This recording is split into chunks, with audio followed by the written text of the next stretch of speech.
Nah, padahal secara filosofis kita itu harus paham dulu, ya.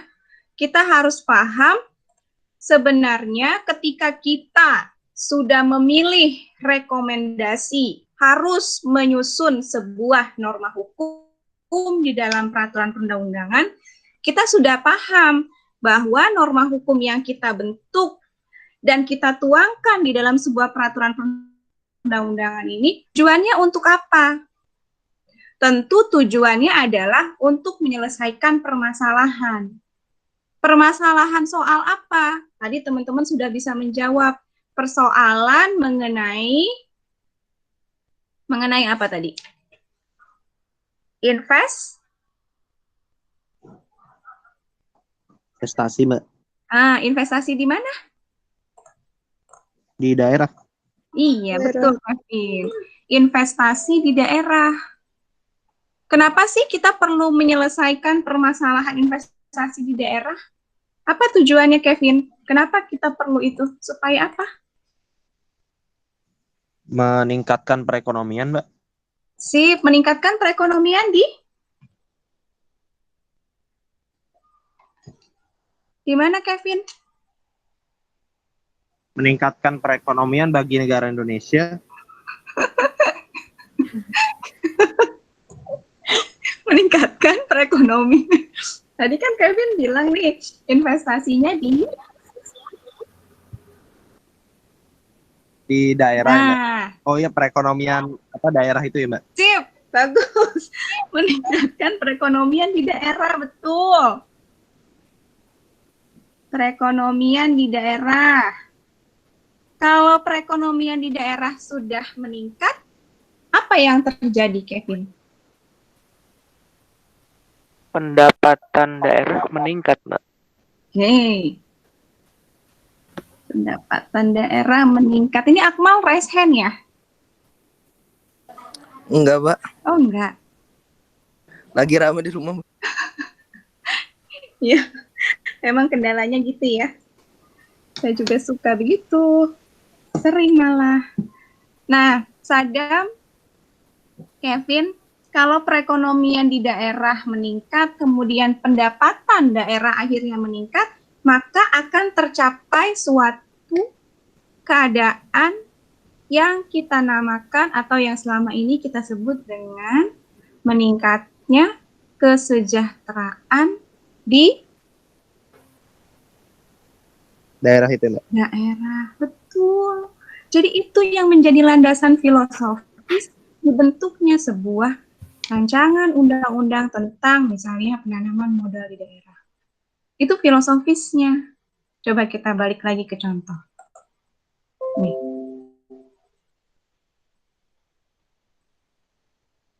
Ini makanya ketika terjadi pembahasan teman-teman ini dikritisi. Kenapa yang ini dikritisi? Karena ini kurang ya, bukannya tidak, tapi kurang relevan dengan dasar argumentasi dibentuknya suatu rancangan undang-undang tentang penanaman modal di daerah. Kan tujuannya adalah untuk meningkatkan kesejahteraan masyarakat di daerah. Gitu. Ini terlalu mewujudkan kesejahteraan umum, padahal kan kita membentuk rancangan undang-undang tentang penanaman modal di daerah supaya investasi di daerah meningkat. Kalau investasi di daerah meningkat, tadi kata Kevin, berarti perekonomian di daerah itu meningkat. Lalu menurut Sadam, kalau perekonomian di daerah sudah meningkat, pendapatan masyarakat di daerah juga meningkat. Kalau pendapatan di daerah sudah meningkat, maka kesejahteraan masyarakat di daerah juga ikut meningkat. Gitu. Itu tujuannya. Itu landasan filosofisnya. Jadi sebenarnya teman-teman bisa membuat sebuah landasan filosofis. Gitu. Jadi kenapa bisa? Karena teman-teman menguasai metodenya, menguasai prosesnya. Yang pertama, teman-teman harus ingat, oh ternyata menurut Mbak Rica, pertama saya harus bisa mengidentifikasi masalah. Yang kedua, saya harus bisa merumuskan masalah. Karena kalau ini bisa, teman-teman jadi bisa menyimpulkan, kemudian jadi bisa membuat rekomendasi, Jadi tujuannya tuh kelihatan, oh tujuannya ya untuk menyelesaikan masalah ini. Kalau masalah ini diselesaikan, apa sih tujuan besarnya? Itu sebagai landasan filosofis. Gitu ya. Nah, berikutnya adalah landasan sosiologis. Siapa yang tahu apa sih landasan sosiologis? Tapi ngomong-ngomong kita selesai jam berapa ya? Waida, Akmal, kita selesai jam berapa? 14.40 kayaknya, Mbak. Oh, alhamdulillah. Ada waktu ya. Alhamdulillah. Yuk, siapa yang tahu soal landasan sosiologis? Kebutuhan masyarakat, Mbak. Oke. Nadi, kebutuhan masyarakat.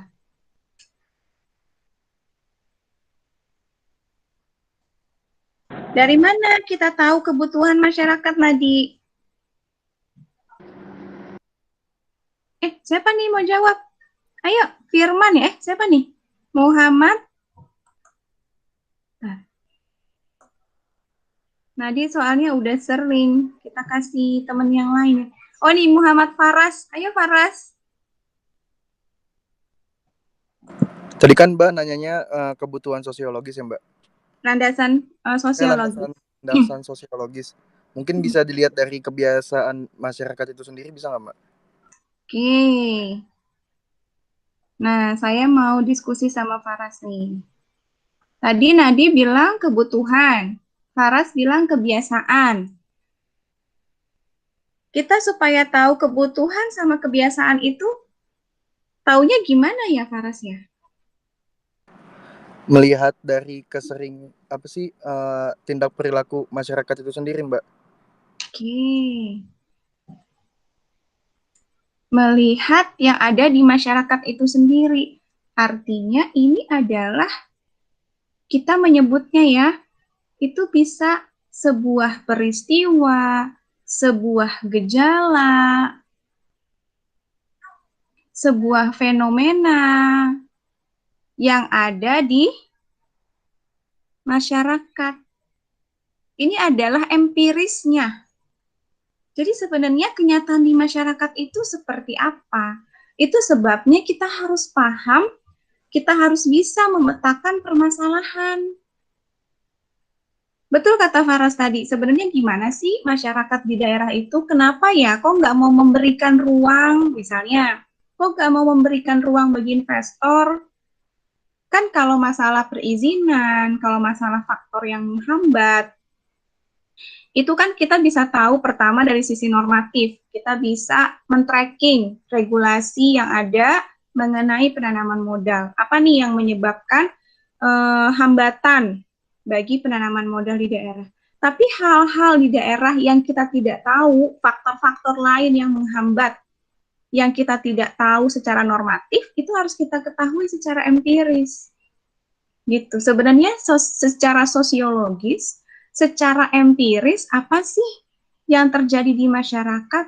Satu sebenarnya, kadang-kadang masyarakat itu tidak tahu potensi daerahnya. Benar nggak, Faras? Iya, Mbak. Nanti kita bisa diskusi ya. Mungkin teman-teman punya pandangan lain. Tapi kadang-kadang daerah itu nggak tahu potensi daerahnya itu apa. Gitu. Mungkin sebenarnya tadi siapa yang jawab? Kevin ya? Kevin yang jawab soal sumber daya alam. Ya, Kevin ya? Iya, Mbak. Ya. Betul, Kevin. Kadang kita sebagai masyarakat itu nggak tahu bahwa daerah kita itu menyimpan sebuah potensi. Entah itu sumber daya alam, entah itu sumber daya manusianya. Gitu. Kita nggak tahu. Nah, jadi mungkin itu yang, ini baru pakai mungkin ya, mungkin itu yang menjadi faktor sosiologis. Nih, coba kita lihat ya, balik ke sini. Di sini.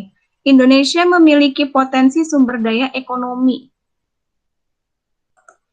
yang tersebar di daerah dan memerlukan dukungan anggaran. Ini kalau teman-teman bisa ubah bahwa daerah di Indonesia kurang atau belum secara optimal gitu. Jadi menggambarkan apa yang sebenarnya terjadi di lapangan, yang terjadi di daerah gitu. Dari hasil pemetaan-pemetaan kita tadi. Jadi menjadi seorang drafter itu menjadi seorang peneliti. Kita harus meneliti di awal. Apa nih yang menyebabkan tadi pertanyaannya Sadam ya? Mudah-mudahan saya nggak salah nih. Pertanyaannya Sadam yang bilang faktor penghambat. Gitu. Jadi ketika kita mengetahui faktor penghambat yang empiris, kita bisa merumuskan landasan sosiologis di sini. Gitu. Ya, sampai sini ada yang ingin didiskusikan?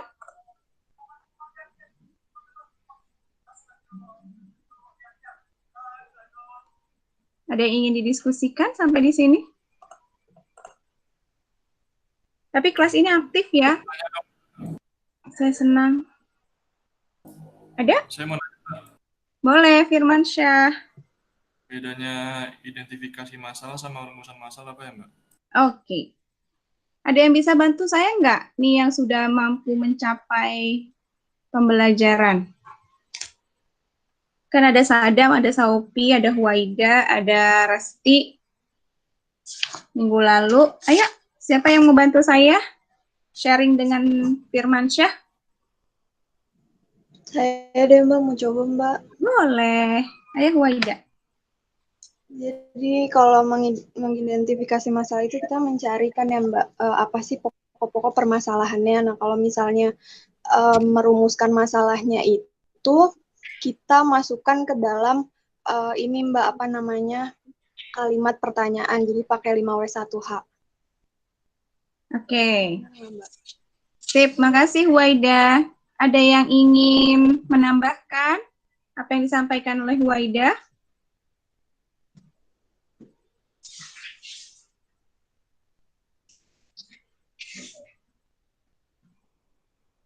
Resti, ayo dong Resti. Minggu lalu kan Resti udah bisa juga. Kalau Sadam, Kevin, Saupi nggak usah ditanya lagi. Dia udah poinnya udah banyak.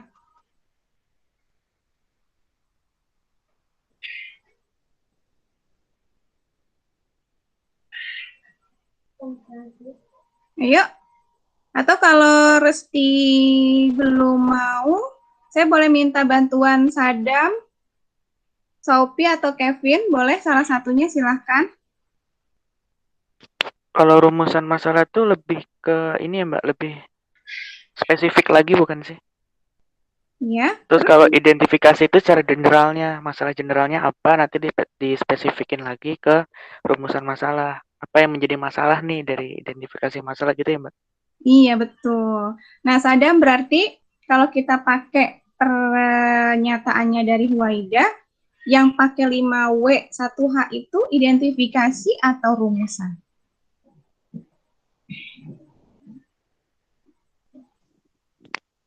Rumusan. Ayo. Rumusan, Mbak. Rumusan. Oh, Faiza. Sadam, Kevin, Saupi, kita dengar Faiza dulu. Ayo, Faiza. Iya, Mbak. Ayo. Rumusan, Mbak. Rumusan. Kevin. Apa, Kev? Tadi pertanyaannya yang apa? Gimana, Mbak? 5W1H itu yang Itu identifikasi masalah, Mbak. iya, identifikasi ya. Jangan ketuker ya.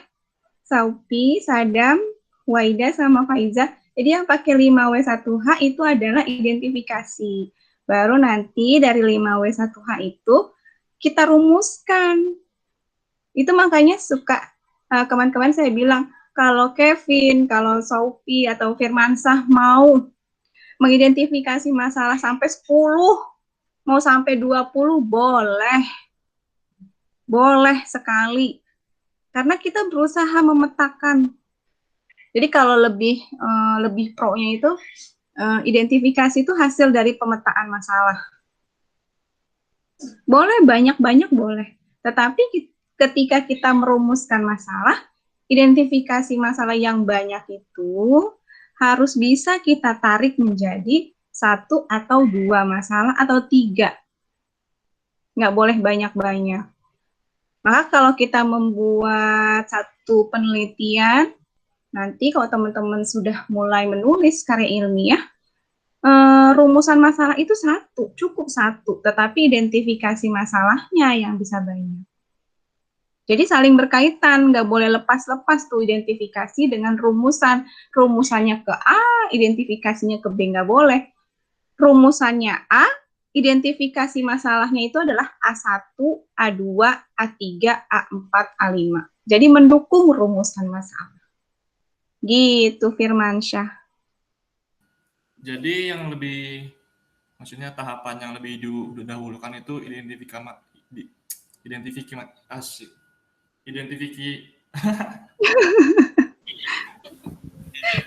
masalah dulu ya, Mbak? Iya, betul. Identifikasi masalah dulu. Utamakan itu ya, Mbak? Betul. Identifikasi masalah dulu, baru nanti rumusan masalah. Gitu. Ya. Nah, nanti ini teman-teman, kita balik lagi sebentar ya Firman ya.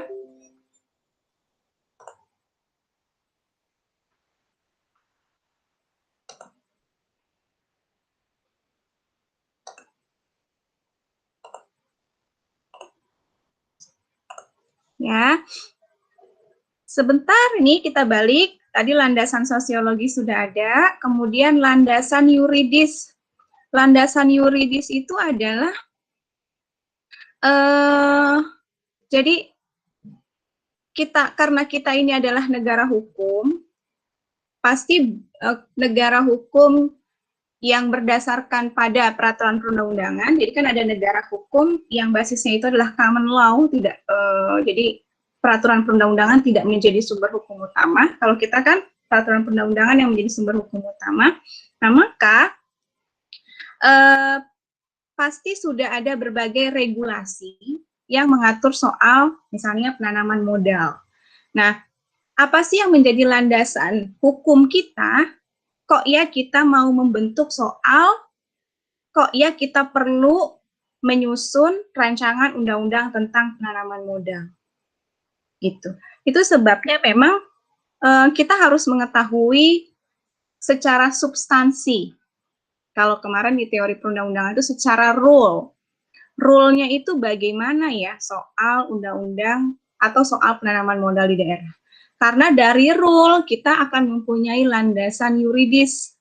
Kenapa kemudian kita perlu nih untuk menyusun suatu rancangan undang-undang tentang penanaman modal di daerah. Pertama, rule-nya bisa karena ternyata dari semua regulasi, kok ya regulasi ini tidak mendukung, misalnya ya, tidak mendukung penanaman modal di daerah. Kenapa tidak mendukung? Itu bisa dibaca di naskah akademik. Pertama, misalnya perizinannya berbelit, lalu daerah tidak diberikan ruang untuk meningkatkan daya saing daerah, inovasi daerah, gitu. Itu adalah sebuah landasan yuridis yang bisa kita temukan di regulasi. Nah, tapi biasanya digambarkannya seperti ini.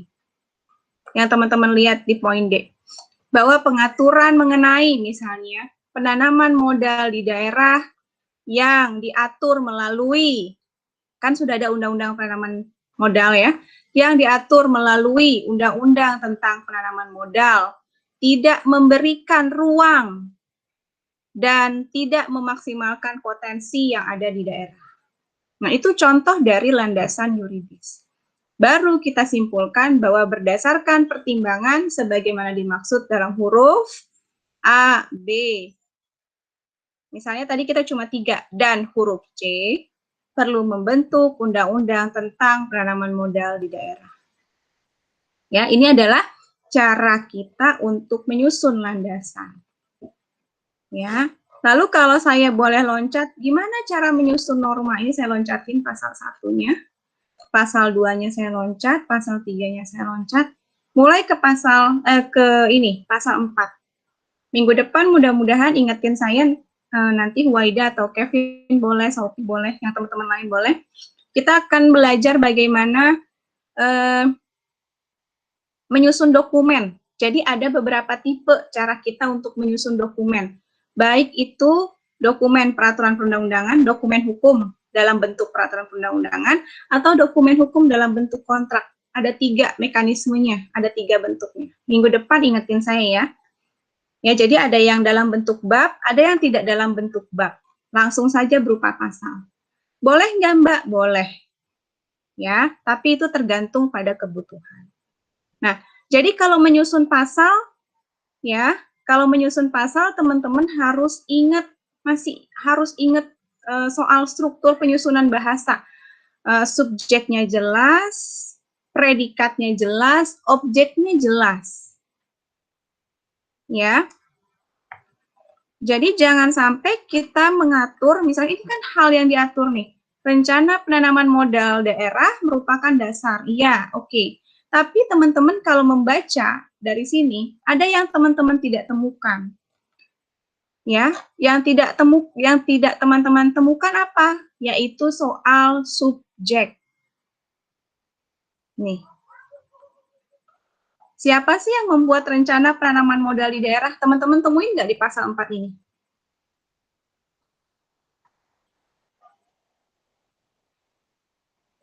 Temuin nggak? Ada yang menemukan subjeknya? Siapa yang membuat rencana penanaman modal di daerah?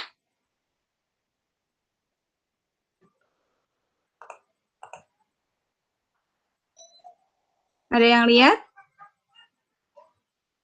Untung, lihat Untung.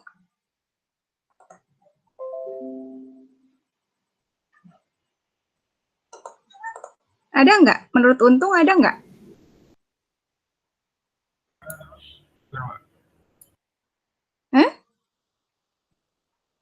Nggak kedengeran nih saya.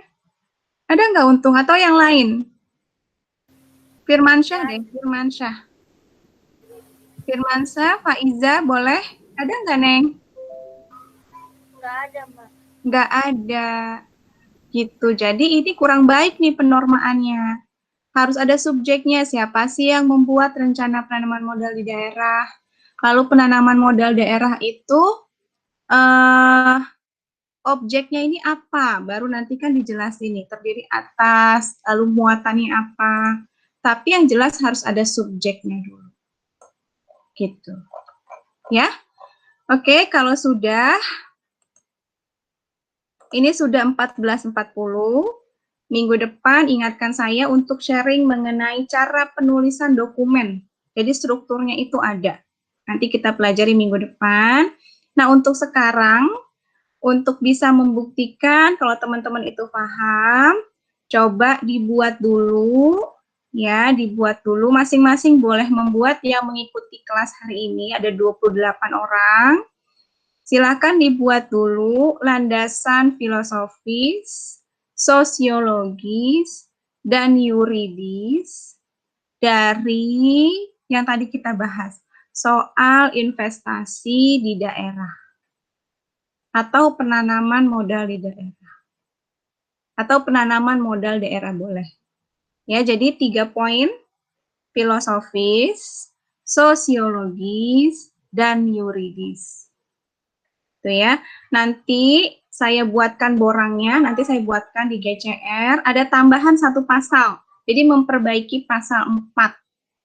Ya, 3 ditambah 1. Jadi ada 4 yang teman-teman buat. Minggu depan baru kita bahas ya. Nanti saya bikin dulu di GCR. Silahkan teman-teman posting. Ya. Nah, untuk hari ini kita selesai. Kuliahnya sudah lewat 4 menit. Yang sudah teman-teman tuliskan di chat, ini ada Nadi, ada Saufi Hasbi. Silakan bagi teman-teman yang lain yang akan mencatat. Ya. Lalu untuk daftar hadirnya, seperti biasa, jangan lupa di screenshot. Saya juga ini sambil melihat mana saja yang mengikuti sampai di akhir. Ya, ini ada 28 orang. Ada Akmal, ada Aldi, ada Amabel, Andika, Dina, Dinda, Edwin, Fani, Firmansyah, Waida, Kevin, Faras, Fahrozi, Nadi, Raihan, Rafa, Resti, Sadam, Sarifah, Saufi, Said, Sahnas, Siti Faizatur Rohmi, Untung Akita, Fania, dan Wardah. Jadi ada 28 orang. Di luar 28 orang itu, wabillahi taufik wal hidayah. Ya. Silakan teman-teman di screenshot. Mbak, maaf Mbak. Mm-mm. Udah 2 kali pertemuan belum diupload ini di GCR. Itunya ya? Punya siapa? Maksudnya apa ya, forum tempat penguploadannya itu Mbak belum Mbak buat. Iya, heeh.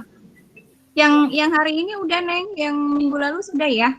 Oh, yang minggu lalu udah. Yang hari ini tadi saya buat. Oh iya. Faiza boleh yang kemarin kan Faiza termasuk kan yang sampai di CPMK, capaian pembelajaran mata kuliah termasuk kan? Iya. Faiza? Iya, Mbak. Faiza termasuk kan ya? Ya. Iya, nanti Faiza silakan posting ya, Neng. Iya, Mbak. Sama yang hari ini saya akan buat.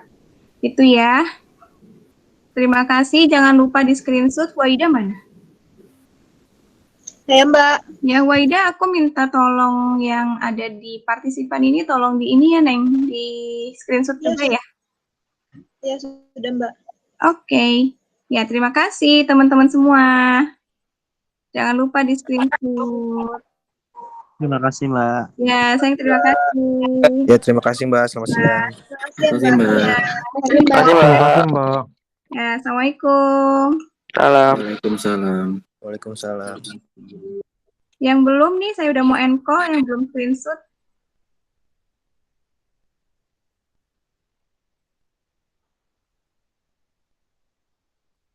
Ya.